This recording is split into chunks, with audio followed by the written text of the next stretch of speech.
అతని తండ్రి అయిన దావీదు హృదయము వలె అతని హృదయము దేవుడైన యెహోవా ఎడల యథార్థము కాకపోయిన. పదే పదే పాత నిబంధన దగ్గర నుంచి కొండ మీద ప్రసంగాల వరకు, కొండ మీద ప్రసంగాల నుంచి ప్రకటన గ్రంథం, సంఘాల వృత్తాంతాల వరకు ప్రతిసారి కనబడే పదం ఏంటో చెప్పిన, హృదయం అంటాడు. హృదయము, హృదయము, హృదయము, దావీదు హృదయము. ఒక వ్యాఖ్యానకర్త ఇలా అన్నాడు, దేవుని హృదయమే దావీదు హృదయం, దావీదు హృదయ స్పందన దేవునికి ఇష్టమైన నిలయం అన్నాడు. దావీదు హృదయం దేవుడి హృదయంతో మమేకమైపోయిందంటే మమేకమైపోయింది, కలిసిపోయింది.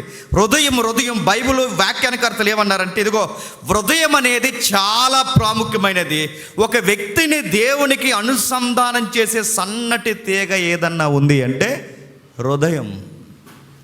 ఆ హృదయంతోనే నువ్వు దేవునికి దగ్గర అవుతావు, ఆ హృదయంతోనే దేవునికి దూరం అయిపోతావు. కానీ బాధనాలో, చింతనాలో, విచిత్రమనాలో, ఏమనాలో తెలియదు, కానీ హృదయాన్ని గూర్చి రాడికల్ స్టేట్మెంట్స్ ఉన్నాయి బైబిల్లో.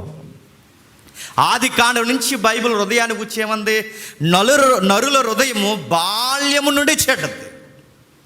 నరుల హృదయం బాల్యం నుండి చెడ్డది, ఎల్లప్పుడూ కేవలం చెడ్డది. వారి హృదయము ఆలోచన చేత వారి మార్గాలు ఏం చేసుకున్నారట, చెరిపేసుకున్నారని ఉంది. హృదయమే దేవునికి దగ్గర చేసేది, హృదయమే నిన్ను దేవునికి దూరం చేసేది. నెక్స్ట్ ఇంకా ఏం చెప్తున్నాడు, హృదయము ఘోరమైన వ్యాధి కలది. ఎరిమేలు ఉందిగా, అది మోసకరమైనది. ఇంకా ఏమనుంది, ఆ హృదయాన్ని గురించి మాట్లాడుతూ, హృదయం కుమారుడా నీ హృదయముతో జాగ్రత్త, అది నేను చెరపడతాది అన్నాడు. నీ హృదయంలో పుడుతున్న కోరికలతో జాగ్రత్త, అది నేను నరకానికి పాత్రగా మార్చేస్తాను. హృదయం ఎంత డేంజరస్ జోన్ అయితే, హృదయం అనేది ఎంత భయంకరమైన అవయవంగా మనకు బైబిల్ ఘోషిస్తుంటే, దేవుడేమన్నాడు తెలుసా, దావీదు నా ఉద్దేశానుసారుడైన మనిషి, దావీదు హృదయం నాకు బాగా నచ్చింది అని. ఇదేంటి, ఒక సైడ్ బైబిల్ పూర్తిగా హృదయం బాగాలేదని చెబుతూనే దావీదు హృదయం నాకు బాగుంది అన్నాడు. అంటే దావీదు హృదయం కోసం మాట్లాడుతున్నప్పుడు మనకి ఏం సెలవిస్తుందంటే, బైబిల్ పదే పదే మాట్లాడుతుంది, ఇది దేవునికి ఇష్టమైన హృదయం. కానీ చాలామంది హృదయంతో ఇచ్చే కవరింగ్ ఏంటంటే, చేయాల్సిన అన్నీ చేసి ఏమంటారు చెప్పనా, నా హృదయం ఏంటో చెప్పండి నా దేవునికి బాగా తెలుసు. అవును, తెలుసు కాబట్టి చెబుతుంది బైబిల్. నా హృదయం ఏంటో దేవునికి బాగా తెలుసండి, నేను ఎవ్వడికి వివరించాల్సిన అవసరం లేదండి. నా హార్ట్ ఏ ఫీల్లో ఉందో నా దేవునికి తెలుసండి అంట. బైబిల్ చెప్తుంది, your heart fall in heart. గుర్తుపెట్టు, పతనమైపోయిన హృదయం నీది, నాశనమైపోయిన హృదయం నీది. బాల్యం నుండి చెడ్డది. బాల్యం నుంచి చెడ్డగా ఉంటారండి. నాకు 2 సంవత్సరాల కూతురు, తన ముందు నేను ఎవరినన్నా ఎత్తుకున్నానో ఆమె కొట్టేస్తుంది. దానికి ఎలా తెలిసింది అంతే, నేచర్ దాన్ని. ఆ చిన్నపిల్లల దగ్గరికి వెళ్ళాక బుడ్డోడు ఉన్నాడు, వాళ్ళ అమ్మ దగ్గరికి వెళ్ళి ఇంకో బుడ్డోడు వాళ్ళ అమ్మ చేతులు పెట్టండి, తన్నెత్తాడు వాళ్ళ అమ్మనాడు. ఊరుకోరంటే వాళ్ళ హార్ట్ అంటే బాల్యం నుంచి ఆ నేచర్ వచ్చిందంటే వచ్చింది. అది ఎప్పటి నుంచి వచ్చింది, ఆదాము కాలం నుంచి వచ్చింది.